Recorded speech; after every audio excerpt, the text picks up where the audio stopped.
Olá, oi pessoal, eu sou a Heloísa e hoje a nossa convidada é a Cíntia Zanetti. Oi Cíntia, tudo bem? Olá, Heloísa, é um prazer estar aqui com você e podermos passar juntas um conhecimento novo, de muita motivação para esse pessoal que está aí. Ai, obrigada Cíntia, isso mesmo. E vamos dar início ao Evangelho comentado do capítulo 12 do livro Jesus no Lar, Os Descobridores do Homem. Fim da leitura de alguns trechos da história de Jó, na palestra da Residência de Simão, versou acerca da fidelidade da alma ao Pai Todo-Bondoso.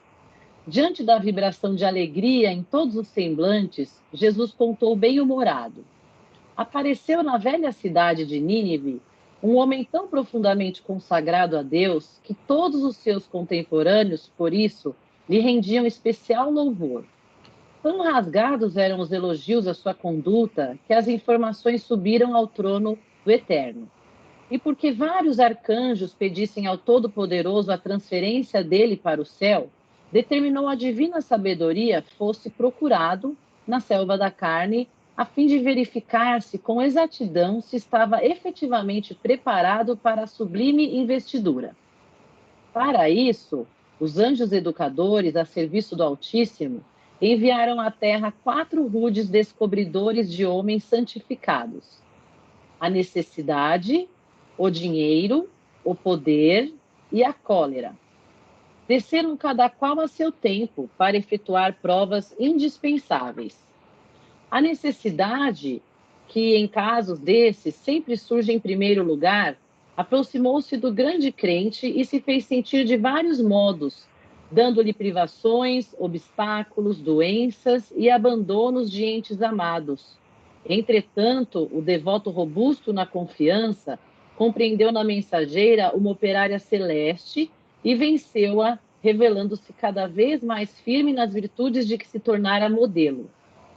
Chegou então a vez do dinheiro. Acercou-se do homem e conferiu-lhe mesa lauta, recursos imensos e considerações sociais de toda sorte. Mas o previdente aprendiz lembrou-se da caridade e, afastando-se das insinuações dos prazeres fáceis, distribuiu moedas e posses em multiplicadas obras do bem, conquistando o equilíbrio financeiro e a veneração geral. Vitorioso na segunda prova, veio o poder, que o investiu de larga e brilhante autoridade. O devoto, contudo, recordou que a vida, com todas as honrarias e dons, é simples empréstimo da providência celestial, e usou o poder com brandura, educando quantos o rodeavam por intermédio da instrução e do trabalho bem orientados, recebendo em troca a obediência e a admiração do povo entre o qual nascera. Triunfante e feliz, o crente foi visitado, enfim, pela cólera. De maneira a sondar-lhe a posição espiritual, a instrutora invisível valeu-se de um servo fraco e ignorante e tocou-lhe o amor próprio, falando com manifesta desconsideração em assunto privado, que, embora expressão da verdade, constituía certo desrespeito a qualquer pessoa de sua estatura social e indiscutível dignidade. O devoto não resistiu. Intensa onda sanguínea lhe surgiu no rosto com gesto, e ele se desfez em palavras contundentes, ferindo familiares e servidores e prejudicando as próprias obras. Somente depois de muitos dias conseguiu restaurar a tranquilidade, quando, porém, a cólera já lhe havia desnudado o íntimo, revelando-lhe o imperativo de maior aperfeiçoamento e notificando ao Senhor que aquele filho matriculado na escola de iluminação ainda requeria muito tempo na experiência purificadora para situar-se nas vibrações gloriosas da vida superior. Curiosidade geral transparecia no semblante de todos os presentes, que não ousaram trazer à baila qualquer nova ponderação. Estampando no rosto sereno sorriso, o Cristo terminou. Quando o homem recebe todas as informações de que necessita para elevar-se ao céu, determina o Pai amoroso, seja ele procurado pelas potências educadoras. A maioria dos crentes perde a boa posição que aparentemente desfrutavam nos exercícios da necessidade. Eles examinam a resistência moral. Muitos voltam estragados das sugestões do dinheiro, que lhes observa o desprendimento dos objetivos inferiores e a capacidade de agir na sementeira do bem. Alguns caem desastradamente pelas insinuações do poder, que lhes experimenta a competência para educar e salvar os companheiros da jornada humana.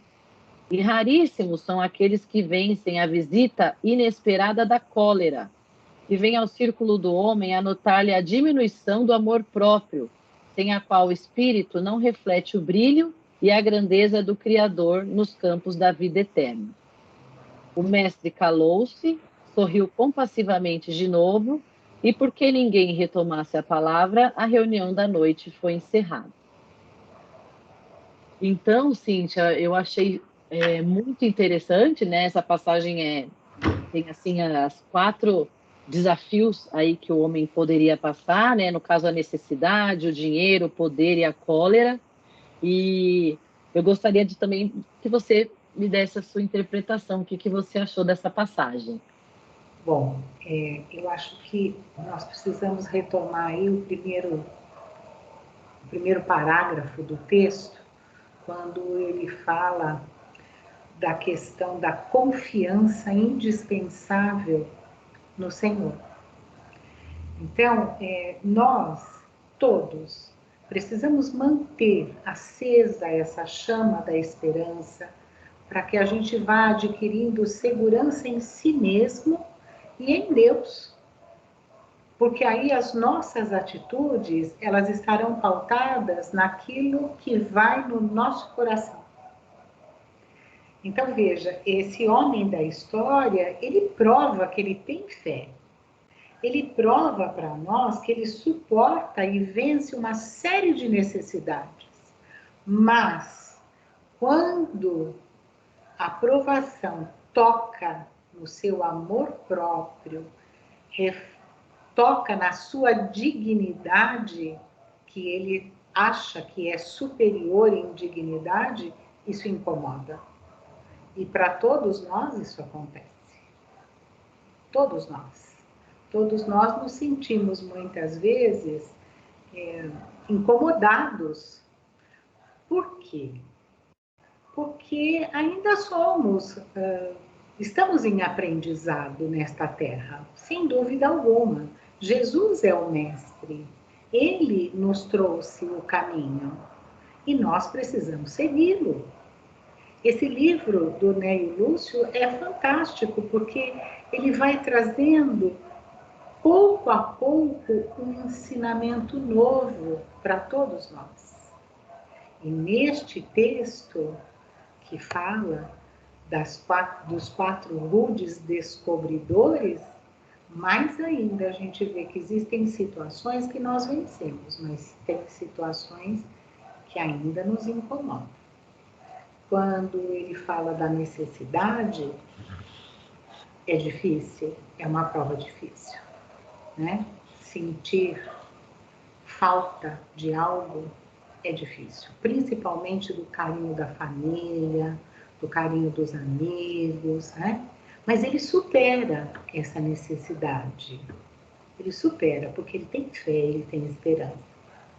Depois ele passa pela prova do dinheiro. E é muito interessante, porque Jesus sempre disse, né, que aqueles que têm mais passam por uma situação, muitas vezes, mais difícil que aqueles que têm menos. Porque o dinheiro suscita a vaidade, suscita o orgulho, e ele venceu, ele transformou tudo o que ele tinha em caridade. E numa caridade que não humilhou a ninguém, sem fazer alarde da sua própria pessoa, da sua própria personalidade. Ele cuidou de cada um daqueles necessitados que estavam à sua volta. E isso o engrandeceu perante a sociedade e perante aos olhos de Deus, sem dúvida alguma. Depois ele recebe o poder. E o poder, nós sabemos, né? Acresce na vaidade humana. É verdade. É ou não é? É. Cresce na vaidade humana e nós queremos cada dia mais. Cada dia mais.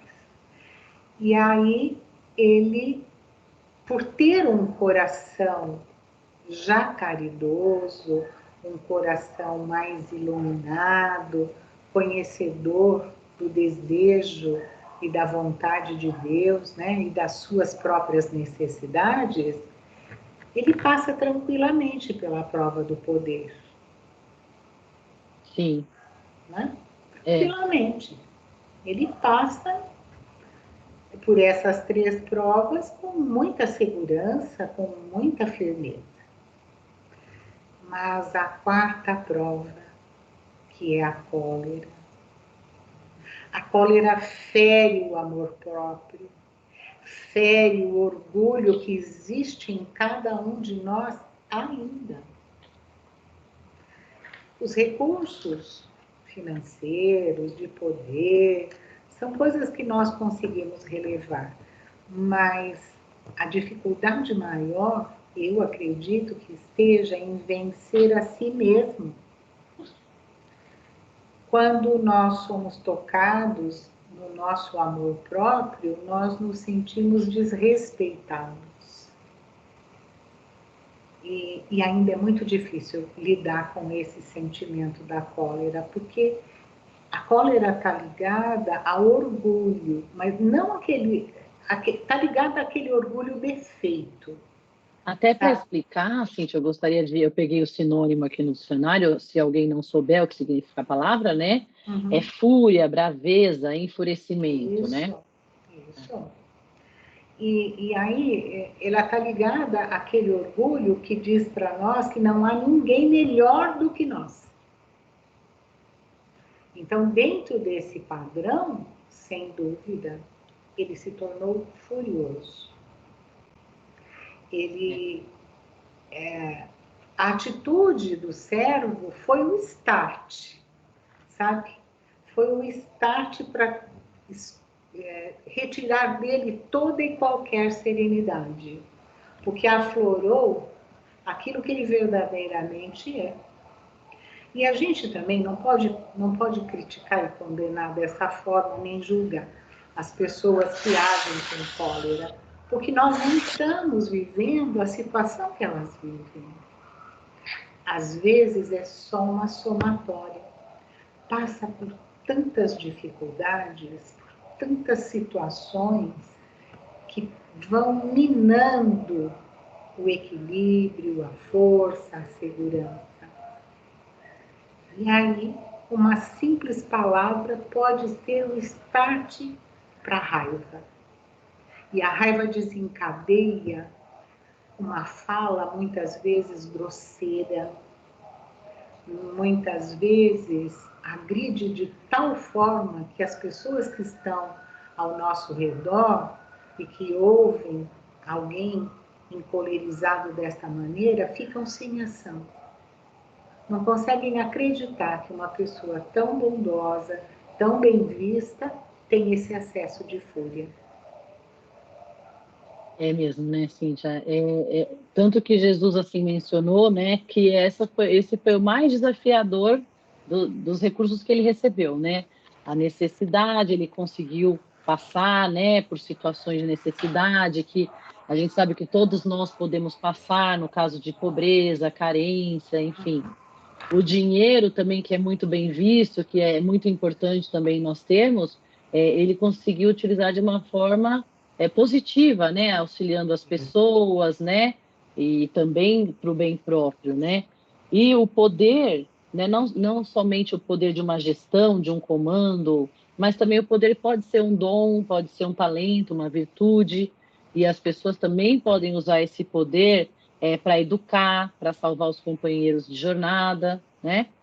E a cólera, que é a braveza, a fúria, a raiva, é algo que toca a gente. Então, às vezes, por mais que a pessoa está num momento de desenvolvimento, de equilíbrio, Se às vezes alguém coloca o dedo na ferida da pessoa, a pessoa se desequilibra totalmente, fala coisas que depois pode se arrepender, magoa outras pessoas. Então, ou até realmente ela escuta algo muito agressivo, mas aí está a questão da gente não ser tão reativo, né? Não entrar na vibração do outro, né, Cíntia, que muitas vezes nos provoca. Então, eu achei muito interessante quando eu acho assim, a questão, como você iniciou essa explicação, a gente oscila na fé quando a gente não vê mais nenhuma saída, a gente se entrega. Pode acontecer, né?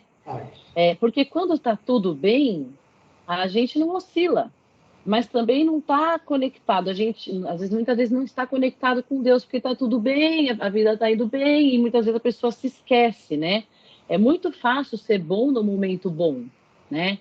Então, se não está acontecendo nada de ruim na minha vida, é muito tranquilo eu estar equilibrada, né? Estar no eixo. Por isso que primeiro, a explanação de Jesus, ele tinha contado trechos da história de Jó, e que fala muito sobre isso, né? Que é uma história, uma retrospectiva, que ele era muito rico, tinha 10 filhos, era dedicado a Deus, ele era saudável, ele tinha uma vida correta.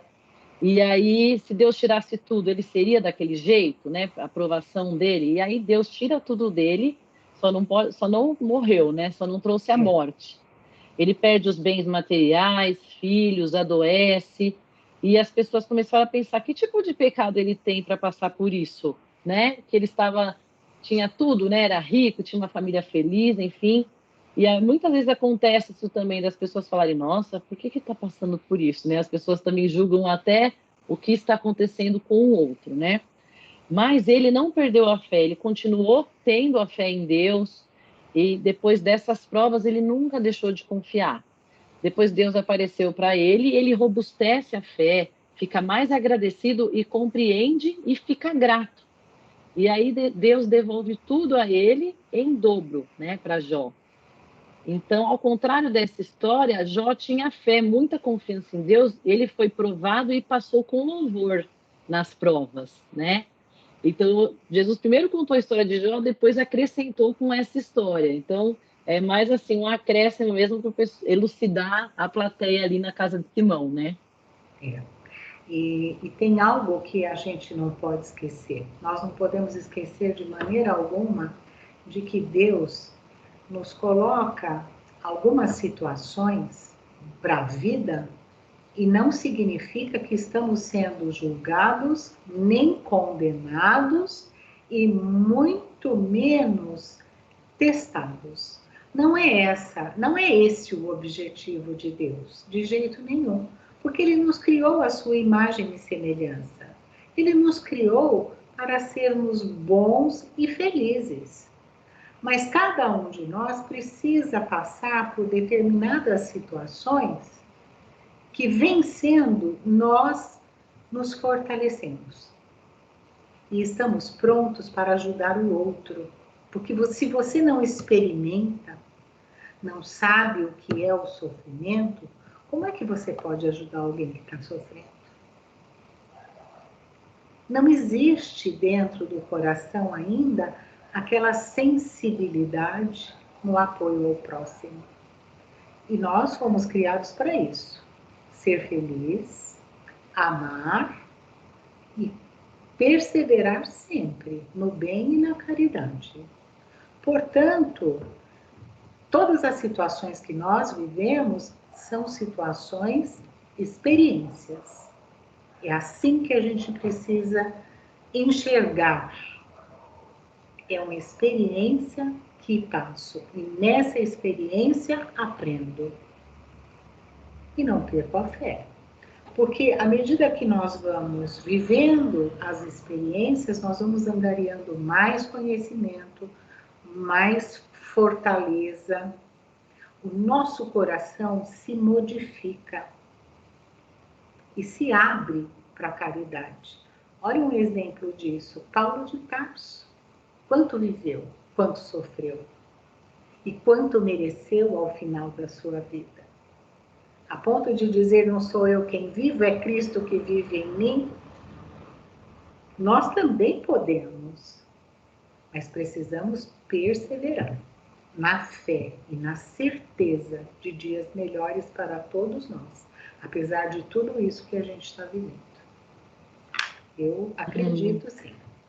Que lindo, né, Cíntia, você lembrar essa passagem de Paulo de Tarso, não sou eu que vivo, Cristo que vive em mim, é muito bacana, porque realmente a gente está aqui nessa experiência e a gente tem toda essa informação, né, sempre recebendo, assim, as pessoas tendo contato, as informações que Jesus trouxe para nós, mas muitas vezes a pessoa não põe em prática, né, ela tem o conhecimento, tudo, mas não sente assim como Paulo de Tarso sentia, né, Cristo que vive em mim. Então, todas as ações dele eram pensadas assim, como é que Cristo agiria nesse momento? Como que, né? Eu imagino que deve ser assim, né? Se Cristo vive em mim, como Cristo agiria nessa dificuldade? Como Cristo agiria aqui? E, enfim, assim você vai tendo mais robustez nas suas interações e superando as dificuldades, né? As experiências, como você mencionou, que todos nós passamos. Realmente é muito bonita essa passagem e valeu a gente também lembrar aí Jó, Paulo de Tarso e muitas outras informações. Então, eu gosto sempre da gente também poder trazer mais informações do que Jesus falou, trouxe. E claro, né, Cíntia, acho tão importante quanto a gente discutir, pensar, conversar, é agir, né? Então, no momento de necessidade, no momento que você tenha o dinheiro, quando você tem o poder, ou quando você é convidado a ter um ódio, raiva, cólera, você tem que lembrar disso na hora, né? Que você está passando pela situação, né?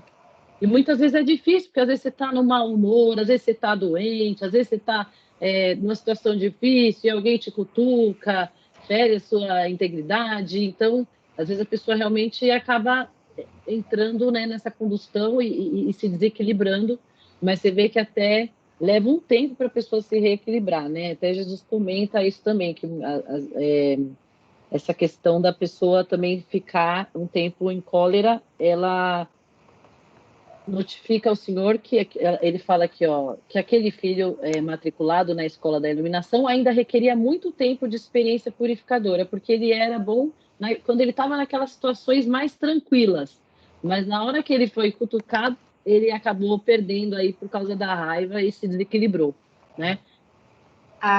O que acontece é que as dificuldades, elas vão e vêm sempre na nossa vida. Mas só existe uma coisa que permanece em nós, que nós aprendemos e que permanece, é o amor. O amor aprendido, este vai permanecer para sempre. Então nós precisamos construir virtudes em função desse amor.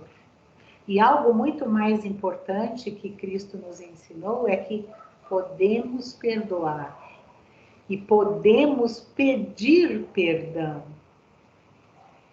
Então, quando você se encoleriza em virtude de uma série de fatores da vida, ainda há um tempo de voltar atrás e de fazer um novo começo, que é pedindo perdão.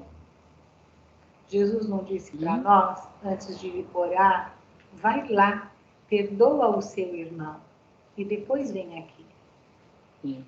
Então vamos, né? Vamos fazer isso. Não vamos nos sentir culpados por errar, culpados por encolerizar, porque isso faz parte do processo natural da vida e do aprendizado. Somente as pessoas que já têm isso aprendido é que vão poder passar pela situação sem se encolerizar.